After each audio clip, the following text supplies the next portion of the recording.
What is up, all you beautiful people, and welcome back to my channel.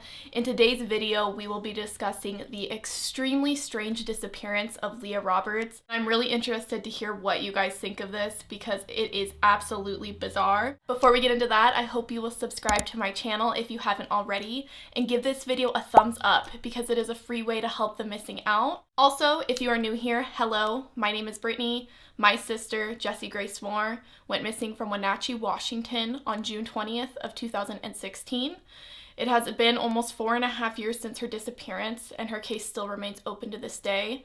If you guys are interested in hearing more about Jessie's story, I will leave all those videos linked down below for you guys if you want to check them out. But without further ado, let's get into Leah's disappearance. Leah Toby Roberts was born in 1976 in Durham, North Carolina. She had two older siblings named Heath and Kara, and she was raised by both of her parents. And from what I've read, they had a really tight-knit family. Leah loved to spend time with her parents, and altogether, she just had a normal childhood. People who were close with Leah said that she was an introspective person, but that didn't stop her from being outgoing and making friends and wanting to meet new people. She is also described as being an old soul. She loved to write and journal. Leah spoke Spanish fluently and would travel to Costa Rica and Spain before her disappearance, and she really seemed like such a light in this world taken way too soon. One of the first tragedies that Leah would experience is that when she was 17 years old, her dad was diagnosed with a chronic lung illness. I can only assume was really hard on the Roberts family. A year after this diagnosis, Leah would end up going off to college. She attended North Carolina University where she studied Spanish and anthropology.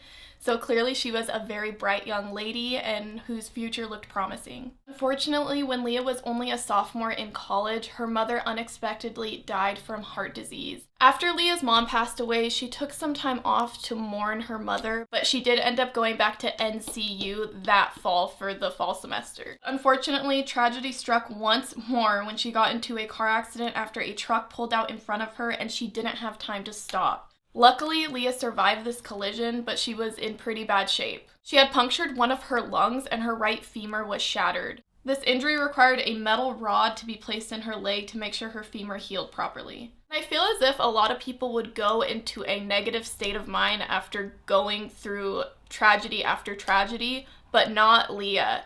She told her family she thought for sure she was gonna die in that car accident, and the fact that she lived gave her such a deep appreciation for life. She felt as if she had a new lease on life. About 6 months after Leah's car accident, her father would end up dying from his lung disease. So in just 4 years' time, Leah's mom passed away, she got into a car accident, and then her dad passes away. And I can't imagine what you would be going through dealing with all of those things in such a short amount of time. In 1999, Leah was only one semester away from graduating with her degree when she decided to drop out of college. Her brother Heath really advised her not to do this and to just stay in school, finish her degree so she always had something to fall back on. But Leah told her brother she was ready to live life to the fullest. I think when both of her parents passed away, she realized how short and fragile life can be, and she wanted to experience all that she could. And Leah had received some inheritance from the passing of her parents, so she planned just to live on that for a little while. Leah ended up moving back to Durham and got an apartment with one of her friends, Nicole. Really used her new free time to work on herself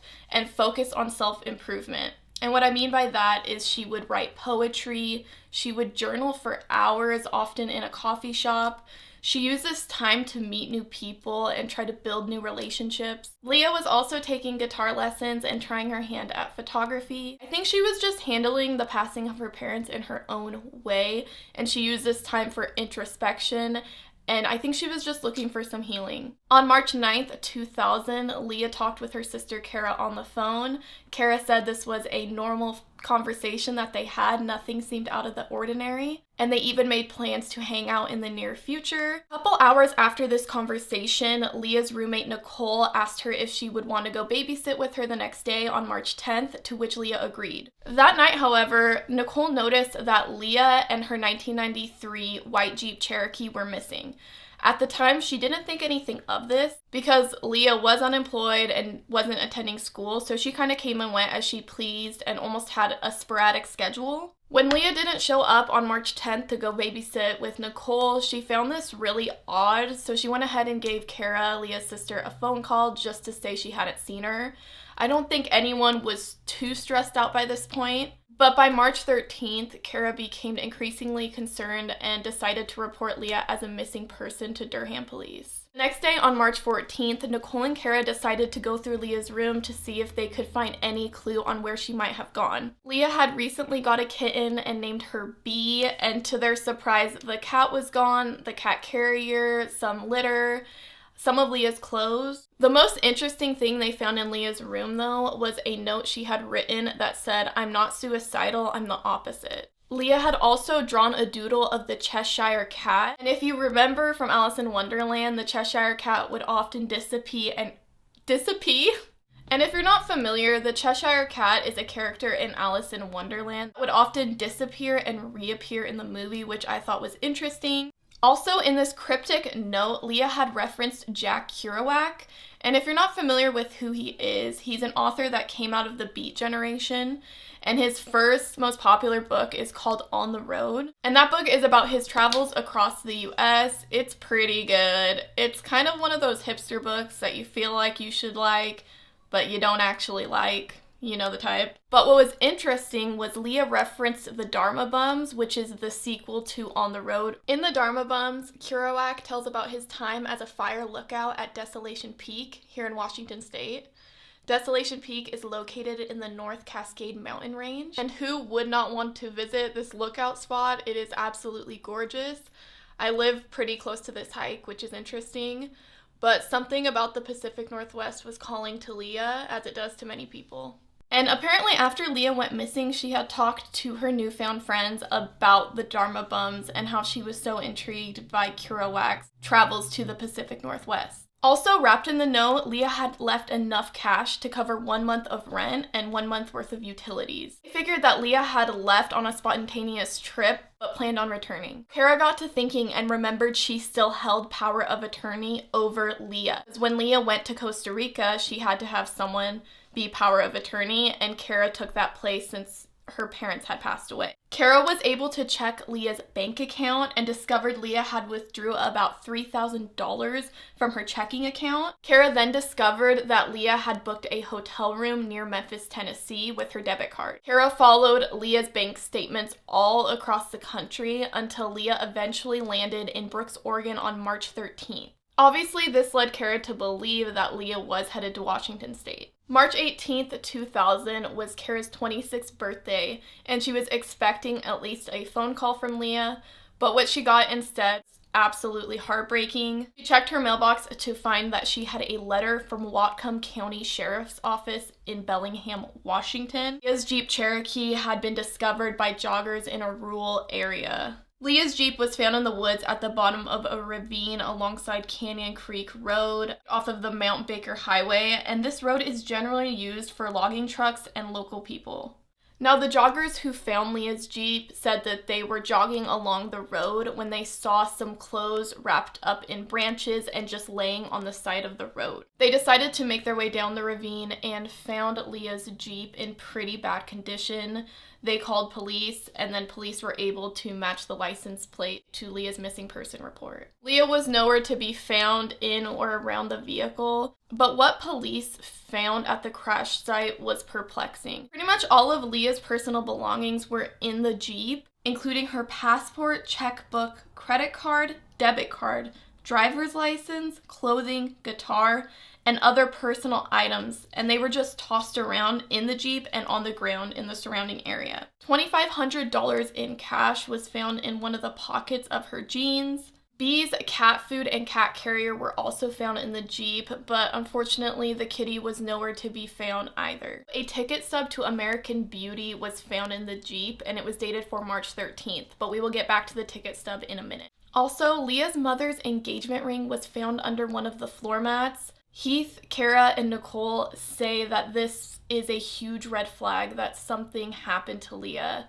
She cherished that ring, she never took it off, and she would never leave it willingly behind. It was evident to investigators that Leah's Jeep had driven off Canyon Creek Road because it had taken some trees out in the process. They estimated the Jeep was traveling between 30 to 40 miles per hour when it went off the road. Considering Leah's personal belongings were found scattered all inside the Jeep and outside of the Jeep, investigators believe it rolled multiple times but landed right side up. The windows to Leah's Jeep were busted. There was blankets over the window, almost as if someone had used the Jeep as a shelter. What's even stranger is there was no blood in or around the Jeep. Investigators found this very odd due to the condition of the Jeep. If someone had in fact been in the driver's seat, it would be highly unlikely that they would walk away without even a scratch. It was almost as if no one had been driving the Jeep when it went down the embankment. Now, investigators began to wonder if this entire thing had just been staged, but they couldn't find any evidence to support this. They thought that maybe someone had pushed the Jeep down the ravine, but they didn't find any handprints when the Jeep was processed. So if this whole thing wasn't staged, investigators believed Leah might have wandered off in search of help. So search and rescue was deployed to the area. They had cadaver dogs, they had helicopters, and they searched extensively for 2 weeks, but nothing turned up. Police received an interesting tip after Leah's Jeep was found. So this man phoned in and claimed that his wife had seen Leah at a gas station in Everett, Washington. His wife claimed Leah looked disoriented and confused. Apparently, the guy panicked during this conversation and hung up. Police thought this could have been an actual lead, but it didn't go anywhere. Now, let's go back to that ticket stub found in Leah's Jeep. This was one of the only leads her family had to work with, and so Kara and Heath flew up from North Carolina to Washington State, and they followed that lead. They went to Bellis Fair Mall, which is where the movie theater was located in Bellingham, and asked around if anyone had seen Leah that day on the 13th. Luckily, Leah had gone to a sit-down restaurant in the mall that day. So, according to witnesses, she sat at the bar, and on either side of her were 2 men.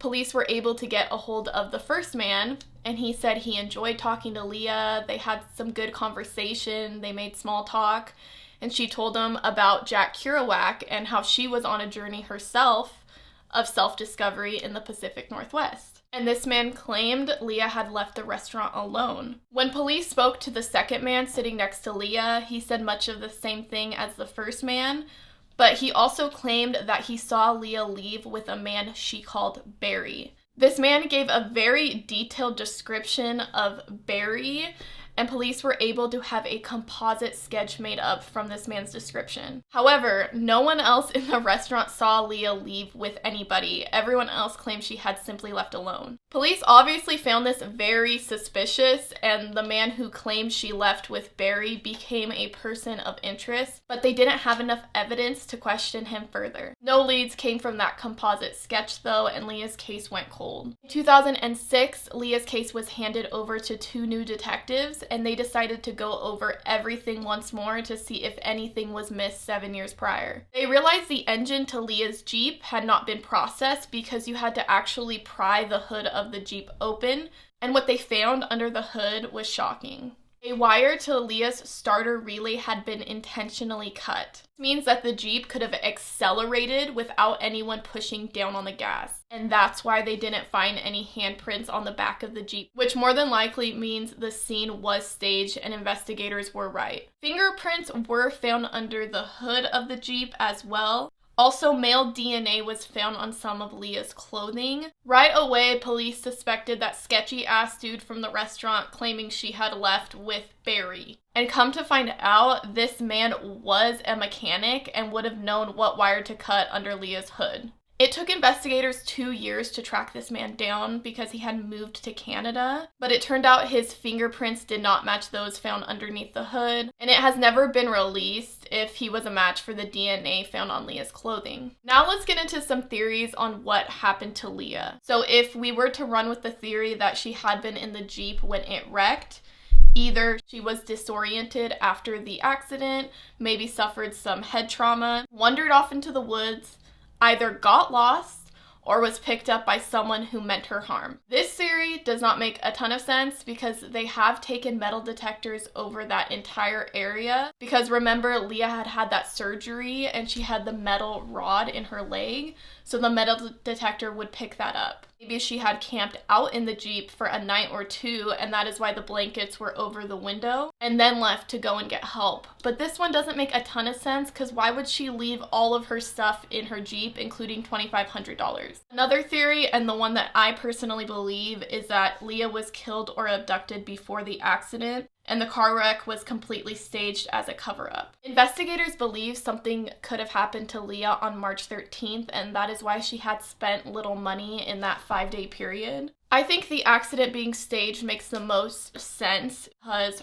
her engine had been messed with. No blood was found in or around the Jeep. But then the question is raised, if someone had staged this, why would they put her clothes alongside the road? Wouldn't they want to try and conceal this as best they could? Another theory I found interesting was that she could have picked up a hitchhiker or was traveling with someone. Police were able to pull the gas station footage of when Leah stopped in Brooks, Oregon. Nothing too interesting happens on this footage, but when she's checking out, she is kind of craning her neck and looking out the front of the gas station, and you can only assume she's looking at her Jeep. So maybe someone was in there that she wasn't too sure about. Unfortunately, there were no cameras outside of the gas station, only inside, so we will never know. This hitchhiker theory could be supported by the fact that she took her mother's engagement ring off and put it under the floor mat. When you're driving, obviously someone can see your rings, and she didn't want a hitchhiker to steal it. But this doesn't make a ton of sense because nothing was stolen, and where would they have taken her body if they killed her? What about the tip police received from that man claiming that his wife had seen Leah? Was this guy possibly trying to cover up what he had done by reporting a false sighting? And why did he become spooked during the phone call? It is all very strange and does not make sense. Another theory is that Leah could have possibly taken her own life. And then some people think she possibly ran away and simply does not want to be found. Her family thinks both of these are highly unlikely because she was so close to them and wouldn't let them suffer like this. At the time of her disappearance, Leah was 130 pounds, 5'6", had blue eyes and sandy blonde hair. She has a beauty mark on her right upper lip and a surgical scar on her right hip. Let me know your opinions on this case down below. What do you think happened to Leah Roberts? That is it for me today, you guys. Thank you as always for watching my videos. I appreciate it more than you will ever know, and I'll see you on the next one, okay?